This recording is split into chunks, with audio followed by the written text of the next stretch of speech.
Hello, everyone, and welcome to, or welcome back to, and we like you guys more, Animoca Brand's Open Metaverse Podcast.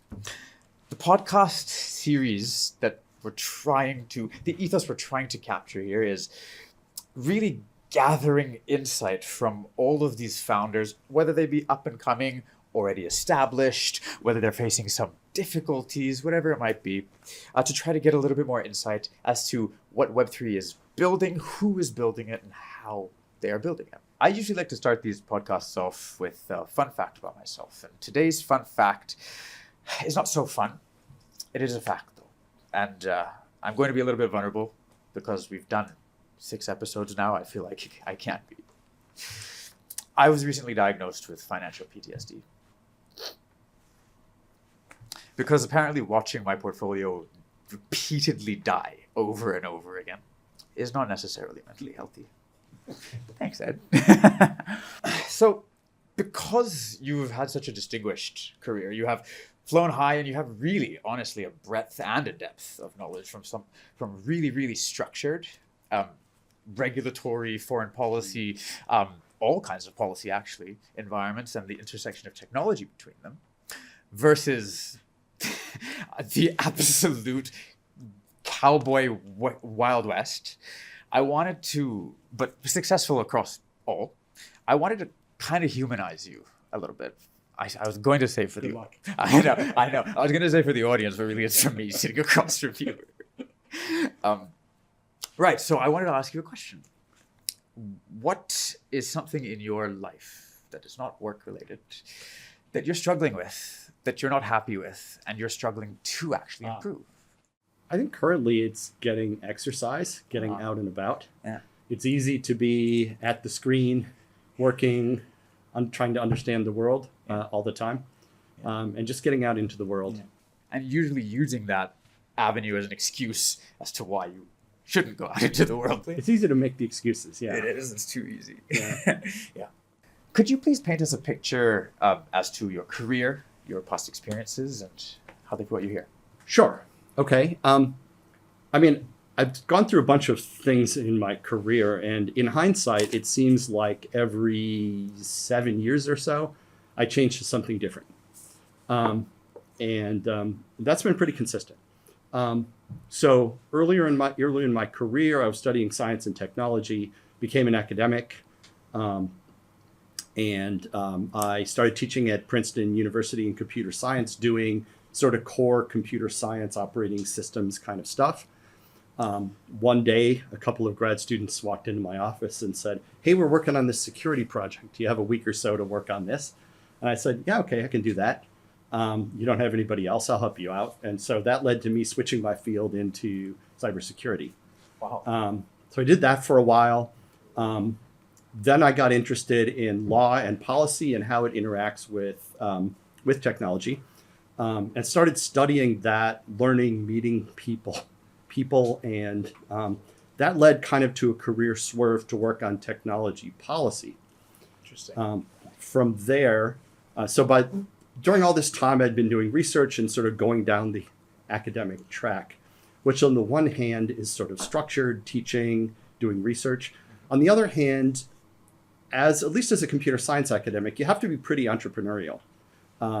And later when I became a founder, I realized that a lot of what I had done as an academic actually applied. Yeah. You're recruiting talented technical people, you're raising money, you're managing budgets, you're trying to deliver things on time, trying to produce products, although those products are papers and specs and talks and so on. They're literally called grants, ecosystem grants, etc. Right? So I went through all of this. I then swerve again and got a position in the US government at the Federal Trade Commission, which is the main privacy regulator in the US, as their first chief technologists, sort of as a policy advisor. Got to see how policy works, how regulation works from the inside. Yeah. And it's interesting to have had that perspective as a crypto founder, having sat on the other side of that regulator's table. Yeah. And I think that has been really, really valuable. So I did that for a while. Then a couple of years, went back to Princeton, became an academic again, started working on blockchain research. So it kind of checked that was the next swerve. Yeah. kind of checked all the boxes of things I was interested in. It was involved with security and privacy.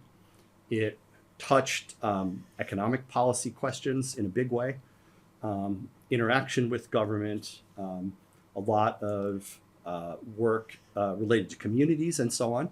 So I started looking at that first from a technical and economic standpoint. Then I learned about smart contracts. Got really excited because I recognized what had happened with the internet and the web earlier, and that sort of Cambrian explosion was going to happen again when programmability came to the blockchain.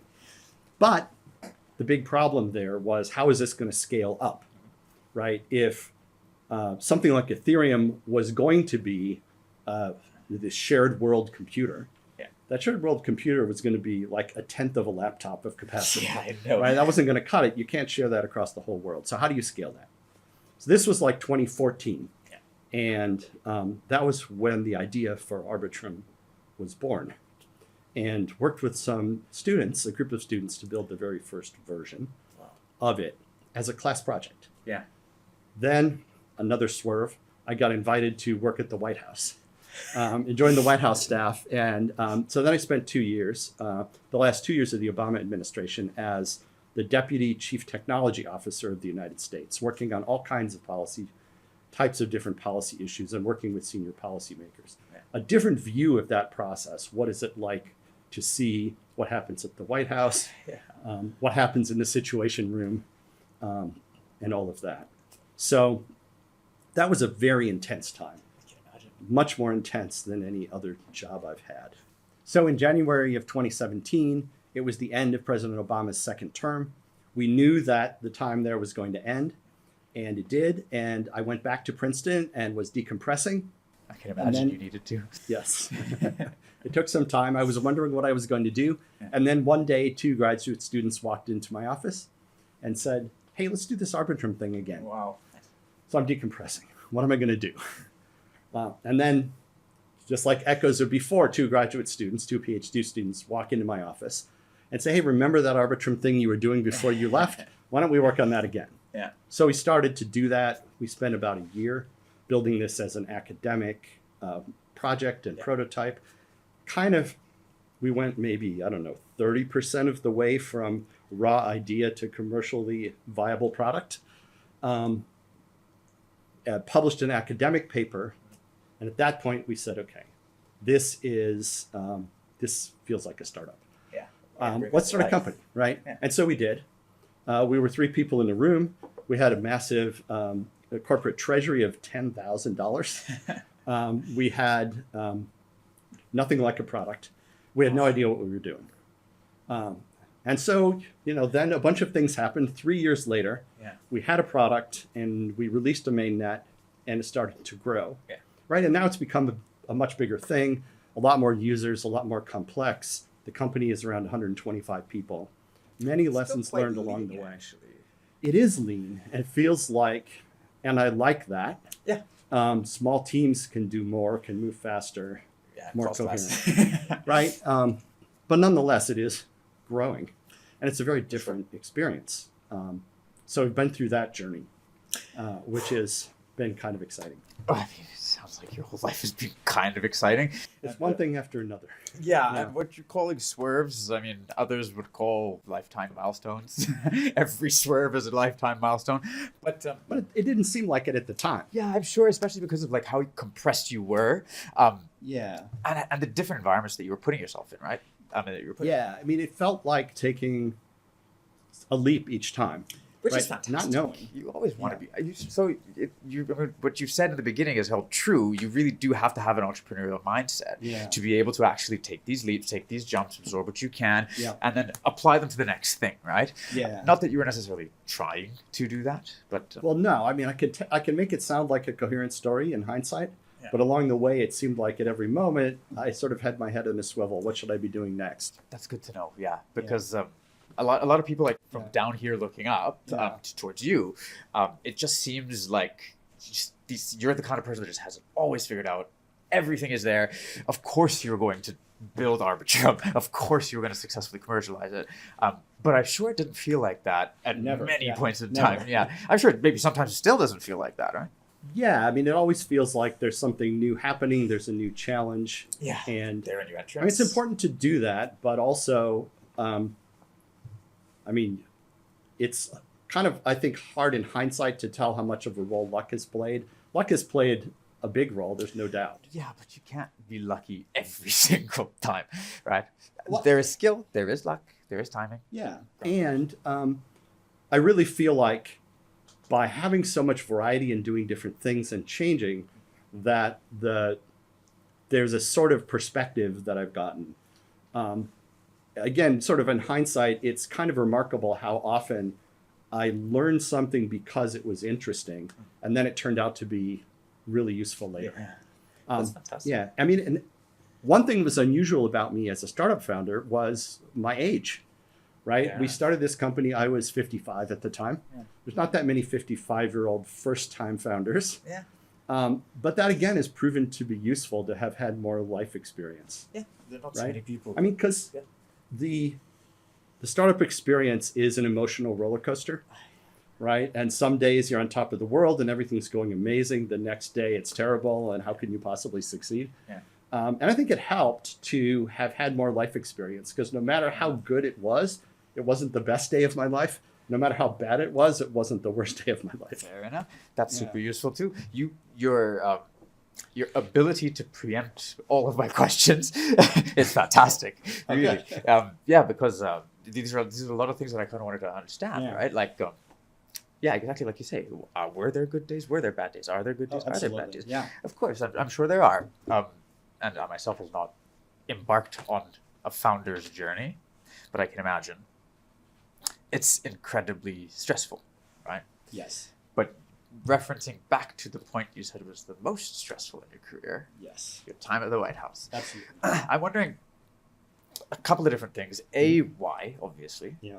It was the most stressful period of your life. And B, was it a crucible, i.e., did diamond come out of that? I hope so. I mean, I really cherished the experience. I would absolutely do it again if I could. It was at the time super intense. And for a bunch of reasons.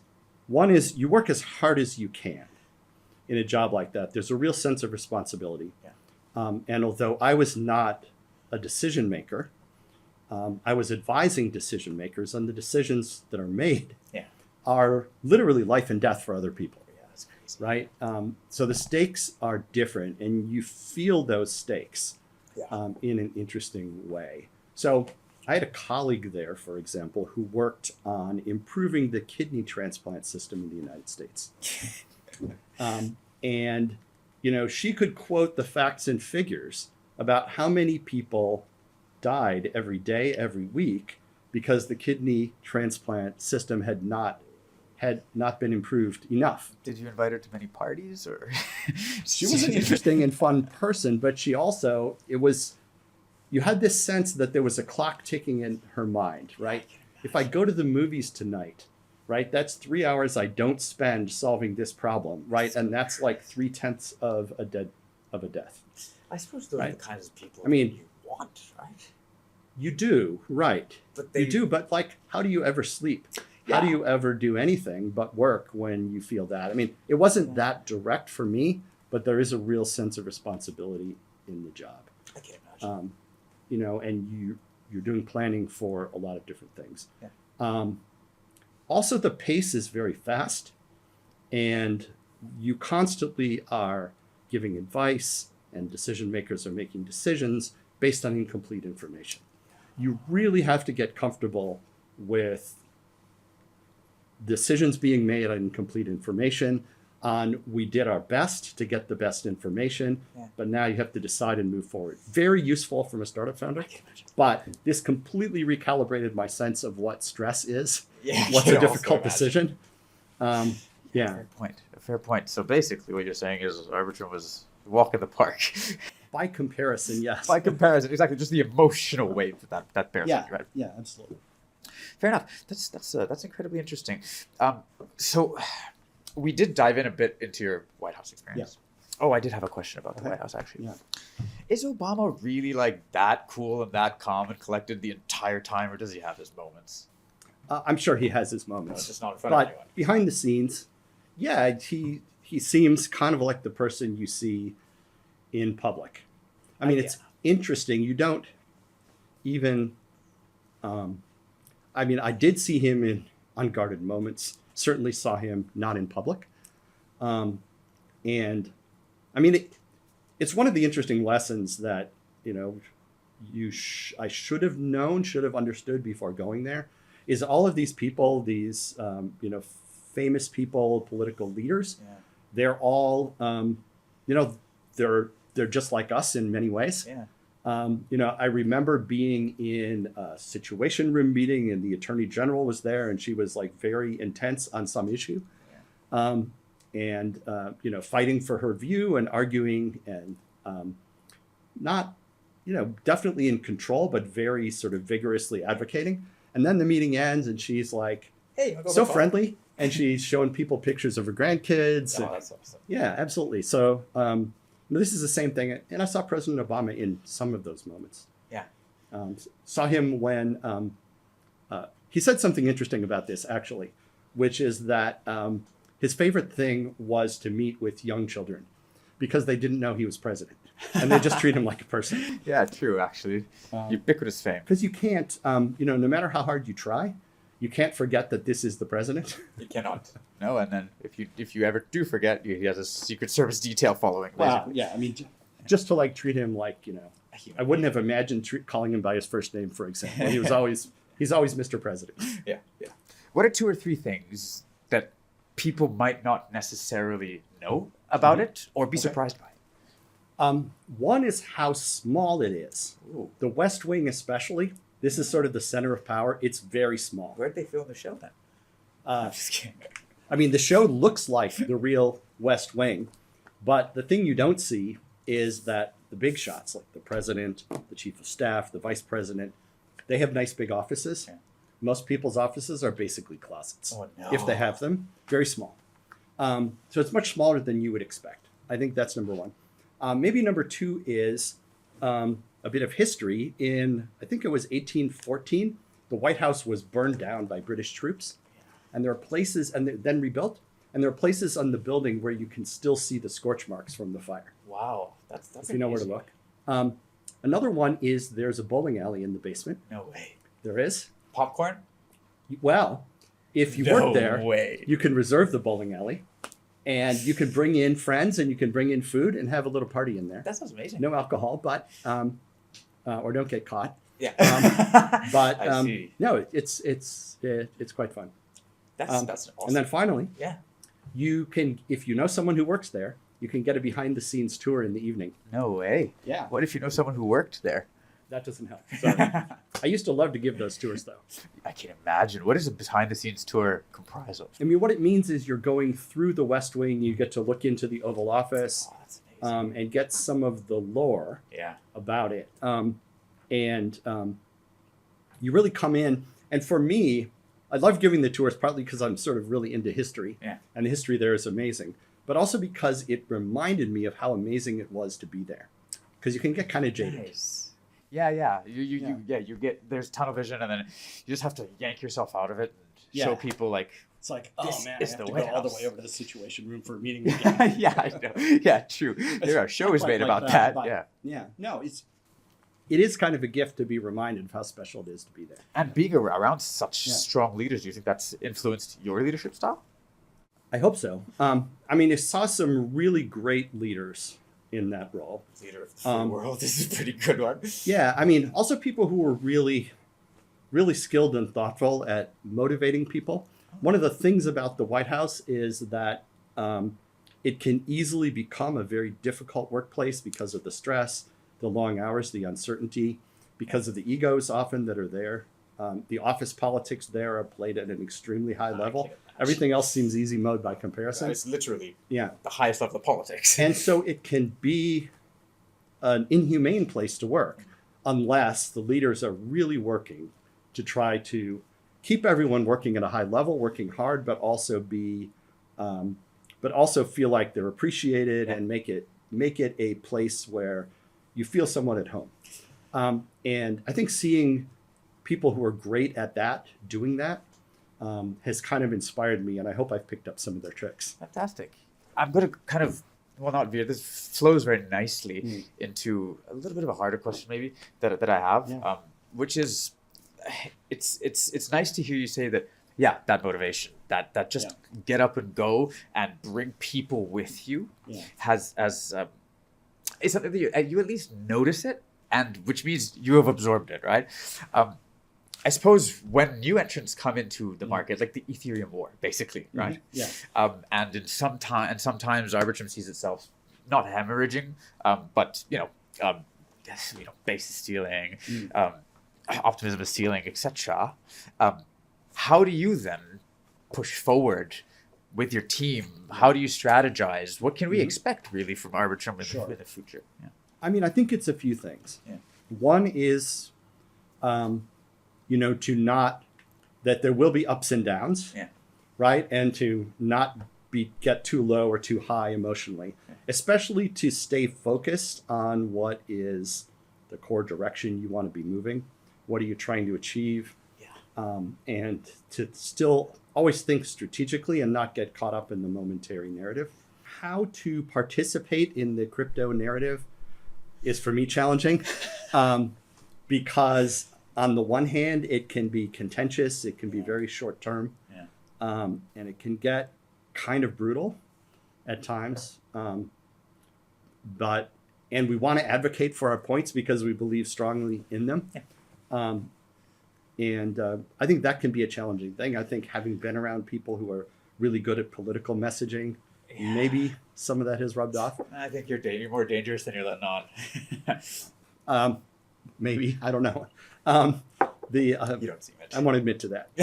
Anyway, no, I mean, I think really staying focused on what you're trying to do, and especially to try to take the long view focus on fundamentals, has been really important for us. Fair point. I suppose it really helps when you have a lean team. That lean team generally ends up, if you're taking care of them, which you clearly are, which we try to do, ends up being very loyal to you, and like you say, much more easily focused on the direction, the cause, not the immediacy of the market. Because really, as a founder, if you were to focus on the immediacy, as you say, of the crypto market, I mean, you're pivoting your business every 2 weeks, right?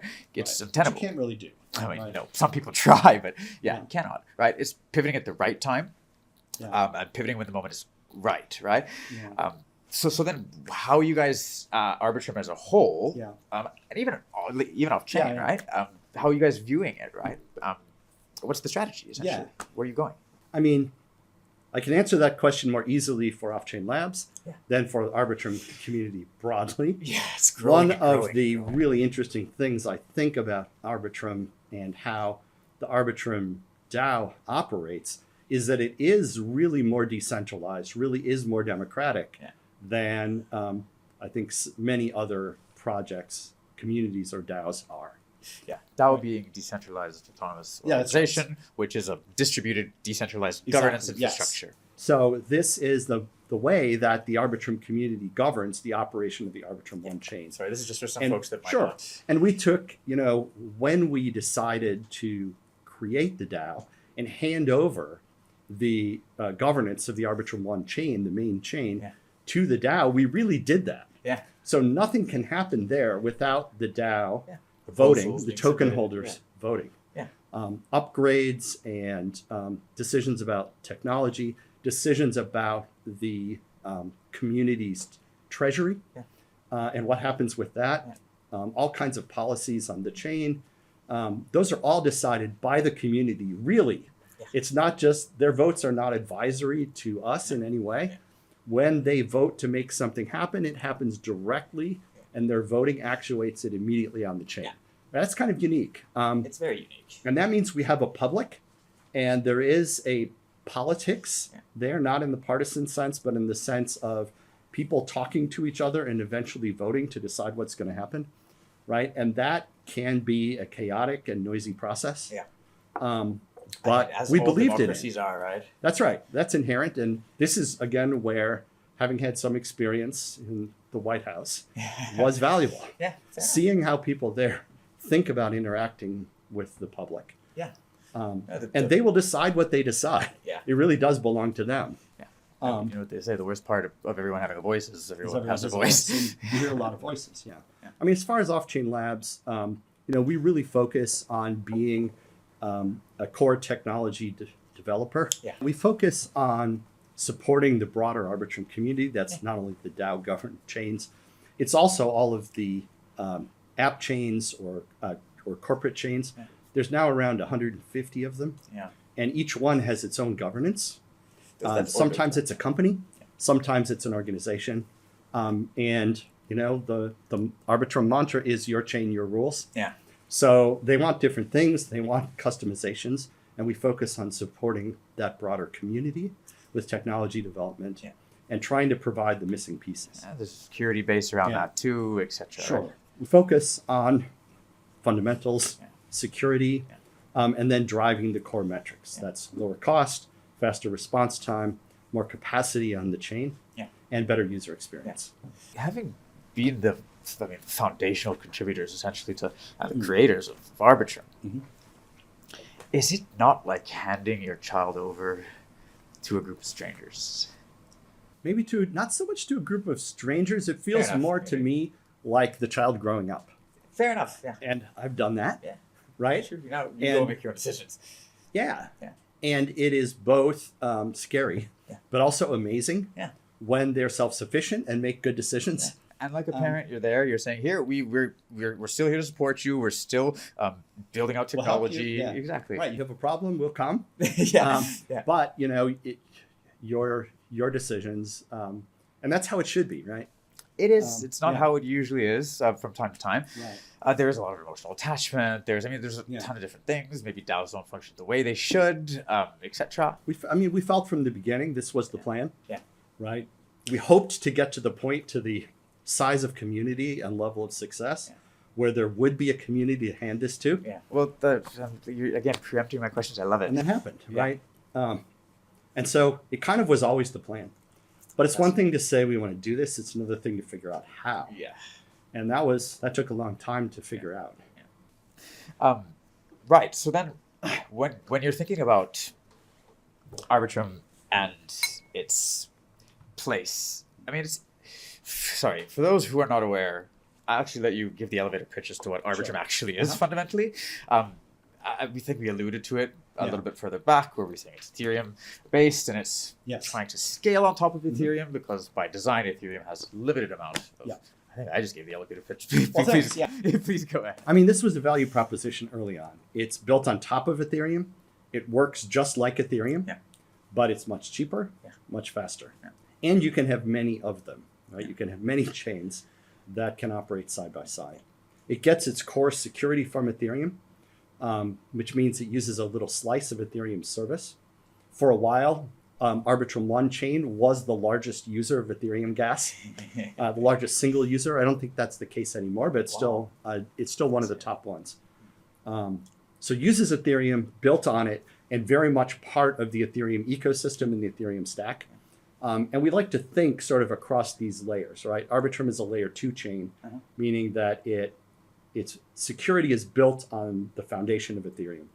And our team at Offchain Labs, we also make Prism, which is the largest consensus client, the largest sort of Ethereum node client. We think that's important as well, both to contribute to the success of Ethereum, but also the ability to think about the different parts of the ecosystem all through the stack and what can each layer do to help the other layers succeed. Very, very clearly, right? And by client, consensus client, you're referring to operating a node, validating the transactions. If you're running an Ethereum node, validating Ethereum transactions, there's a pretty good chance that you're using the Prism software. Obviously, one of the biggest trends in Ethereum in the past years has been the rise of layer 2s. Arbitrum is a big part of that. And Vitalik sort of famously, at least famously to Ethereum nerds, wrote this post back in 2020 about a roll-up centric roadmap. And this is the idea that Ethereum could scale by having these layer 2 systems that were built on top and then would be built independently. Right? And now I think there's this moment where people are saying, was that the right strategy? Right? And some people say no. I'm very strongly in the yes camp. You guys bridge. You have all of it, right? Yeah, partly because that's the business we're in. Yeah. But partly I think it is the right strategy for Ethereum. And the more I think about this, the more I go back to the analogy of the internet. Yeah. Right? The internet is by a huge factor the most successful, credibly neutral, interoperable technology platform that's ever been built. Yeah, it's actually crazy Right? that we lived through that. And there are so many lessons to learn. Yeah. The internet architecture that we have beat out its competitors by being layered, Yeah. right? And the strategy of having each layer focus on doing one thing well, and you have this stack of layers, and near the bottom, you have layers that are stable and secure and reliable. Yeah. Built by solid professionals who Yeah. focus on And that as you layer. go up the stack, you get to layers that push the limits more. You have more diversity and variety in these higher layers. Things move faster and there's more innovation. And that's been super successful for the internet. That's why the internet has succeeded, really, I think. And I think it was wise for Ethereum to try to go down that same path. Nice. I think it's been hugely successful, right? If not for layer twos, layer twos have scaled Ethereum successfully. Yes. Depending which day you measure, layer more- twos handle about 50 times the traffic that layer one Ethereum does. I mean, more and more Right, so entrants come into the market too, Yeah, right? Which that's means right. you're in the right business. Right, and it is competitive at layer two, and that provides benefits. We can't get lazy, we can't raise our fees or anything like that. So I think it's been very successful. Yeah.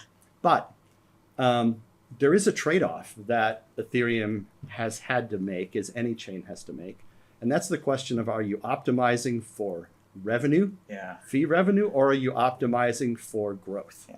Right? Do you want to have high revenue, or do you want to have high participation? Yeah. And in Ethereum's Yeah. case, And you can't have both. no. Do you want to be a core foundational pillar of the crypto economy, or are you a business? Are you a business? Are you a business that's focused on the short to medium term? Yeah. Fair point. Right? Because if you want to maximize revenue, you should make block space rare. Yeah. Should have less of it. True. If you want to have growth, if you want to have participation, in the long term, you want to create the most value, you should want to have as much of the resources you can possibly provide. And that means, because of the way because the price of block space is driven by supply and demand, you increase the supply, you bring in tons more users. That's how you get that next billion users. True. But it means that the price of block space will be low. Yeah. Right. And that's a decision. And in a way, it's a decision that every startup, every tech company faces. Are you pricing for revenue, or are you pricing for growth? Yeah. And Ethereum has been effectively pricing for growth, and it's been working. But now there are people there who say, no, we should be pricing for revenue. To me, that's what really is at the core of the current sort of Ethereum debate. Yeah. Yeah. That's super, super useful to understand. Yeah, like I said, I'm a big believer in layer twos, in the growth, and having many of the chains. Yeah. But that does bring some challenges. And one of the biggest challenges is, how can we provide a smooth user experience in a world where there are 150 chains? Yeah. Gosh. And they all work kind of the same, but they're all a little bit different. And users don't want to think about 150 chains. Yeah. They don't want to have to click 5 times to move assets from one chain to another, to switch chains and so on. How do we provide a smooth user experience in a way that's compatible with user choice, compatible with security? Options even. Right. And again, I go back to the internet as the analogy. We're on the internet. There are many different services, many different sites. You know which one you're using. Yeah. Right. It's not all abstracted away to a single thing that looks like sort of a giant version of, I don't know, like 1990 version CompuServe or something. Yeah. Right, where everything is sort of smoothed down to the lowest common denominator. You know what you're using. You can switch to something more innovative, but also you can move smoothly. The things work together. Yeah. So that's one of the biggest challenges we face as a broader Ethereum community. Yeah. Is how can we provide a much better user experience, right? Because so far we sort of built for ourselves, which is what everyone does. Yeah. But I mean, they came. Build it and they will come. They did. Many of them have come, Yes. but there are many more who have not and will not until it is much easier to use. Yeah.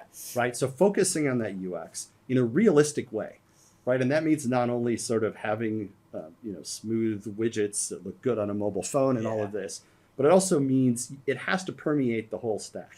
Yeah, you see, I actually even like to the Yeah. micro level of your portal, for example, at Arbitrum, Yeah. it seems that you guys are really thinking about this UI UX experience. Thinking about it, improving it. Exactly. We have some distance to go, Well, but I mean, you're always gonna it's a improve journey. UI UX, right? but really focusing on it.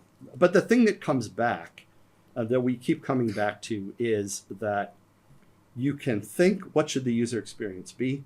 But if you really want to provide it, you have to think throughout the whole stack. Yeah. There are things you need to do in the core protocol that provide the affordances and the hooks that allow the user interface to be what it's going to be. Yeah, they're proposals that you need to submit to the DAO, basically. Big focus there. I think a big focus, some deep thinking, some practical engineering thinking. And also, since I lead the research team at Offchain Labs, thinking about what we can do at very fundamental levels to provide these things. And the idea is you should be able to have a unified user experience across chains, that it should be fast, it should be fully trustless. Yeah. And if you want to do stuff across chains, it should be fast. Seamless, basically. As seamless as you can make it. Basically, Right? Boundaries are not invisible, Yeah. but you can easily move across them. Yeah. Yeah. I mean, it'd be a bit worrying if boundaries were invisible, because you have to know that you're bridging from here to here. You have to know where Yeah. your money is. You have to Yeah. know who you're trusting. Exactly. You have to know which technology, which governance. Yeah. Which Right. people, is it Yeah. centralized, is it not? Right. And the core benefit of blockchain technology is in the transparency that it provides for users. Right. And if you were to throw that away in the name of user experience, well, I mean, you're back to a more centralized type of experience. Absolutely. So we're building, we're creating something new here. That's what makes it fun.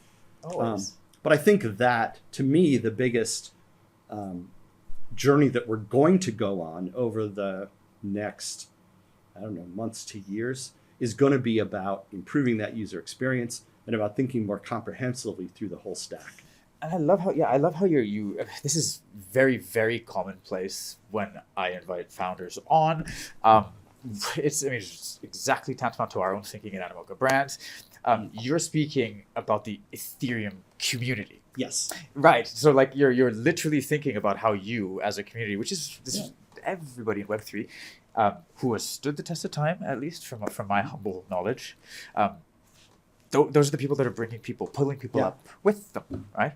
And I think Which you have to do. You have to do, but not many people, and not everyone does it, right? They fall like dominoes. It can be difficult. For one thing, you have to provide value Yeah. to bring people in. You also have to take the community seriously, right? If it's just lip service, and we saw this in Web 2 in a big way, right? A lot of companies, as they're coming up, it's all about community. We're just here for you. Yeah. But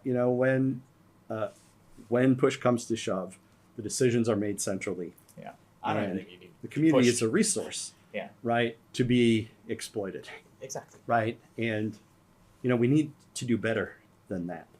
Not Yeah. just rerun that same playbook. For sure. And we could, and we have some tools in the Web3 space that Web 2 didn't have. Yeah. For one thing, we've learned lessons from what happened there. Yeah. For another thing, because of the way blockchain technology works, we have some ability to tie our own hands and to take away our own ability to just seize the controls and do what we want with it. Absolutely. Like you're basically building into using your community is still a resource, but it's a resource to build. Only a resource. Meaning it is a resource in the opposite sense, right? Yes. It's resourceful. Yes, that's right. Yeah. That's right. And the diversity of views and experiences there becomes an asset. Exactly. And that's If why you you're allow handing it to. over. Exactly. Right. Yeah. And when we handed over control of Arbitrum 1 to the DAO, we really did that. There's no taking it back. Yeah. Yeah. That was a huge leap, but we believe strongly that it was what we should do. Well, it's working And then out. in Ethereum, it's a broader community, right? And being a part of that in a constructive way is really important. You're one of the OGs, your godfathers, basically, of the Ethereum community. I mean, I think there's a lot of people who contribute there in a For lot of sure. different ways. For Yeah, sure. yeah. But I would put that on your CV, honestly. Trying to be a constructive contributor there and to bring the knowledge and experience that I do have, I think is an important part of what I'm trying to do. Obviously proven to be very, very valuable so far. So please don't stop because who knows what's going to happen if you do. Last question is Donald Trump's tariffs. Well, we can see what they're doing in the markets. Yeah. Absolutely. And there's huge uncertainty, right? It's not only that the tariffs are huge, they're having an impact on the market, but there's so much uncertainty about what's going to happen next. Yeah. And markets hate uncertainty, businesses hate uncertainty. Yeah, they always price it in to the nth degree, basically. It becomes more volatile. You definitely put your political shoes on there. I put it to the test. I like that. Mm-hmm. But it's true. It's pretty factual, pretty objective. I mean, and the counter tariffs and everything, right? It is true. Yeah, we don't know what the response is going to be. It's not entirely clear what his strategy is, what he plans to do to follow up, right? We hear that China is likely to increase tariffs on the U.S. In response. I think that's kind of predictable. Yeah. But what Trump will do next, Canada did, yes. I'm Canadian. It to me, it's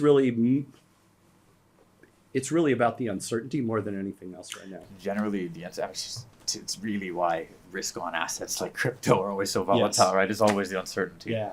I mean, there was this, as we can see now, misconception that crypto assets are decoupled from the rest of the markets. There's a massive misconception, actually. Yes. For a little bit of time there, it was kind of, but I think that as we become more a part of the broader world, as there's more integration of the crypto economy with the broader finance, crypto assets more and more will move with the rest of the market. Exactly. With ETFs coming in, with more and more purchase from the institutional side of things, it's only going to it's going to trade institutionally. And we had, like it or not, a natural experiment to find out. Yes, we did. Yes, please. I already have PTSD. Sorry about that. But yes, thank you so much for being here. And that's a wrap, folks.